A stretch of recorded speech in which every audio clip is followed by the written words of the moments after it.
We have got to take those people out of the shadows. We've got to end the exploitation. We've got to end the fear.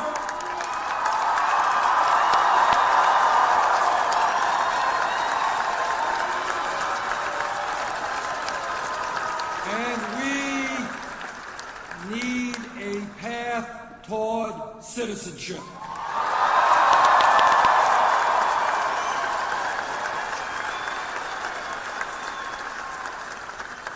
Now, that is my view.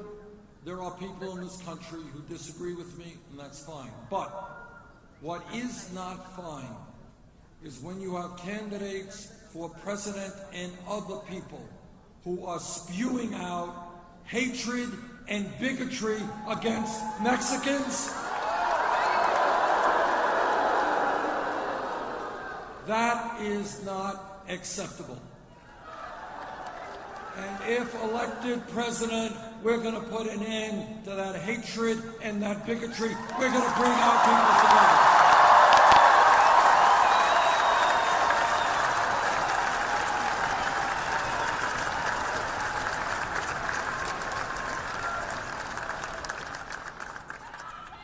As a member of the Senate, I have supported the DREAM Act.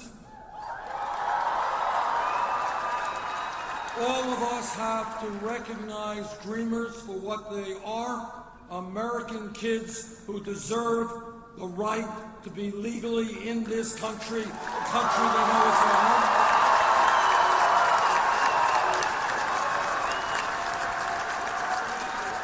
That is why I support President Obama's DACA program. And that is why I would expand those programs to include the parents of dreamers.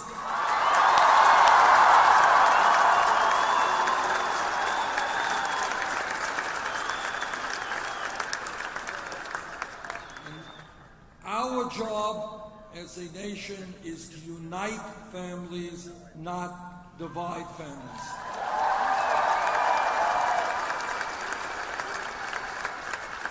And when we talk about immigration reform and criminal justice, let me tell you that I've introduced legislation to ban private prisons and private detention facilities.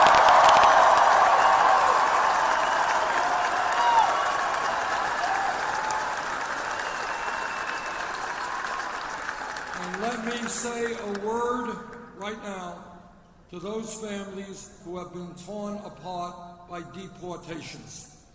I have spoken to too many families, too many children who are literally forced to live apart. This is not acceptable, so let me be clear. Under my administration, anyone who has been deported, but who would have been protected by the 2013 Comprehensive Immigration Reform Bill will be allowed to return.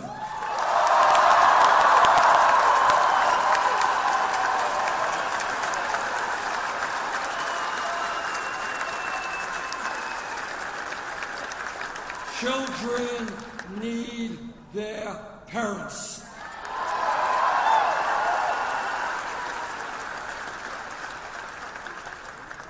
And let me also say that if elected president, Sheriff Arpaio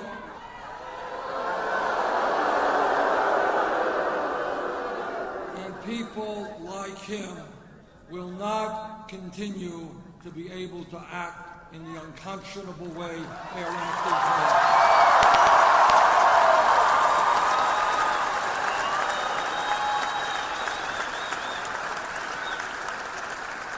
Now, just last week, my wife was in the area of Tent City. She wanted to talk to some families there. And who popped in but Mr. Arpaio?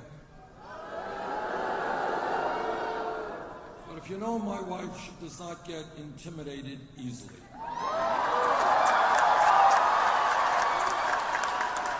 So she asked the sheriff about racial profiling. He had nothing to say. She asked them about keeping people in a tent where the temperature gets 130 degrees. He had nothing significant to say. Let's be clear, that type of behavior on the part of this sheriff is not what this country is supposed to be about or going on.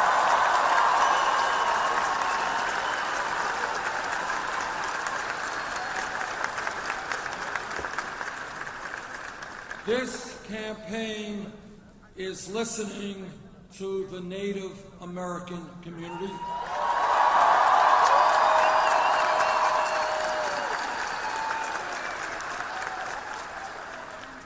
And I think there is no disagreement that the way this country has treated Native Americans from day one has been shameful.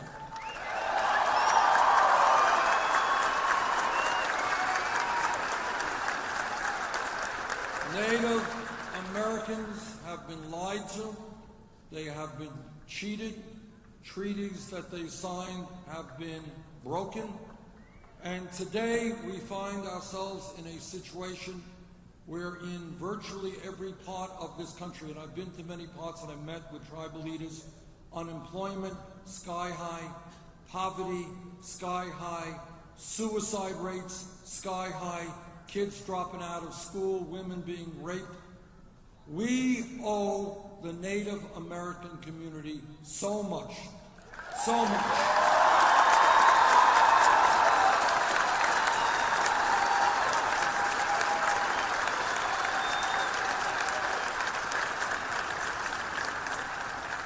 They have helped shape the best elements of our culture. They, more than anybody, have taught us how to respect the environment and the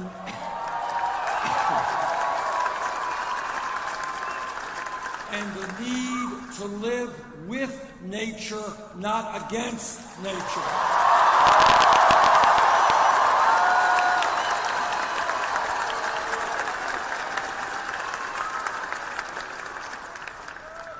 I am a member of the Senate Committee on the Environment. And in that respect, in that position, I have had the privilege of meeting with scientists all over this country and around the world. And what the scientists tell me is the debate is over, climate change is real.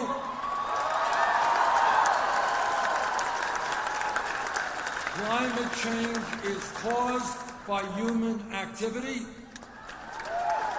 And climate change is already causing massive problems in this country and around the world. And what the scientists tell us, if we do not get our act together in the very near future, what will happen is that by the end of this century, this planet will be between 5 and 10 degrees warmer. Now, some people may think, well, 5 or 10 degrees, not a big deal. It is a huge deal. It will be cataclysmic. And what it will mean is more drought, more flood, more extreme weather disturbances, more acidification of the ocean, more rising sea levels, more international conflict as people fight over limited natural resources. We have a moral responsibility to lead this planet in a way that is healthy and habitable for future generations.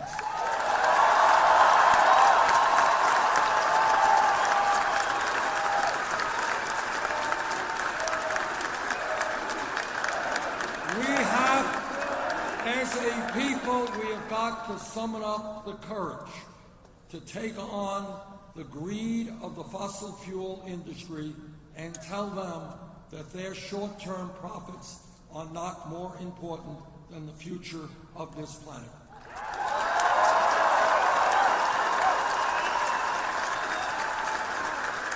And what we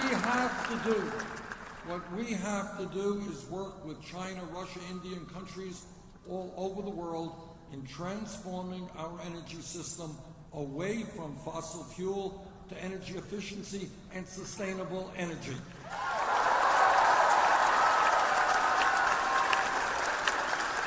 If I have anything to say about it, your state, which has an incredible natural resource called the sun, your state should be one of the leaders in this country and, in fact, the world in producing solar energy.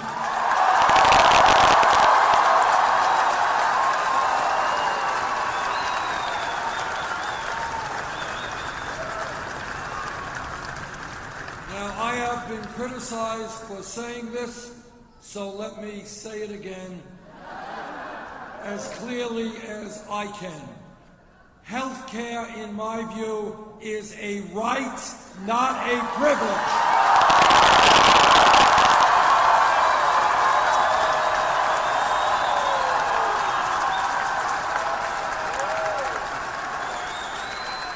Now again, when you think outside of the box, ask yourself a simple question. How does it happen that every major country on earth, the United Kingdom, France, Germany, Holland, Scandinavia, Canada, all major countries provide health care to all their people as a right? There is one major country that does not. You're living in it. We're going to change that.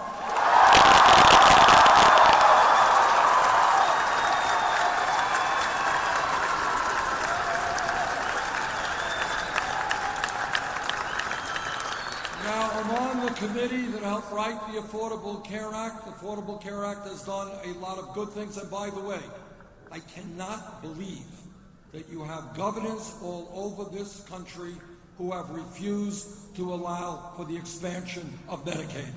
That is an outrage. And that's what we put in the bill. What the bill also did is end this obscenity called pre-existing conditions. And we added another 17 million people to the ranks of the insured. But today, despite the gains of the ACA, 29 million people have no health insurance. Many of you are underinsured with high deductibles and copayments. Correct? And we pay by far the highest prices in the world for prescription drugs. You want to hear crazy? This is crazy. 1 out of 5 Americans who go to a doctor and get a prescription can't afford to fill that prescription. That's crazy. In my view, we need to move toward universal health care and a Medicare for all health care program.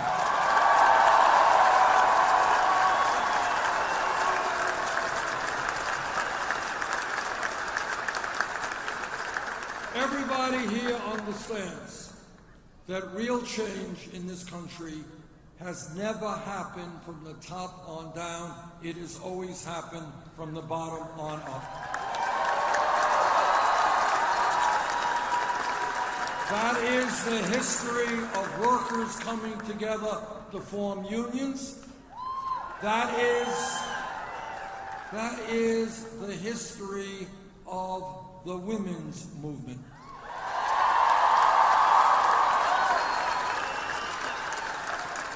A 100 years ago, not a long time ago, women in America did not have the right to vote. Women could not get the education they wanted. Women could not do the jobs they wanted. But what happened is women and their male allies said, you know what? That's wrong. In America, women will not be considered as second-class citizens. They fought back.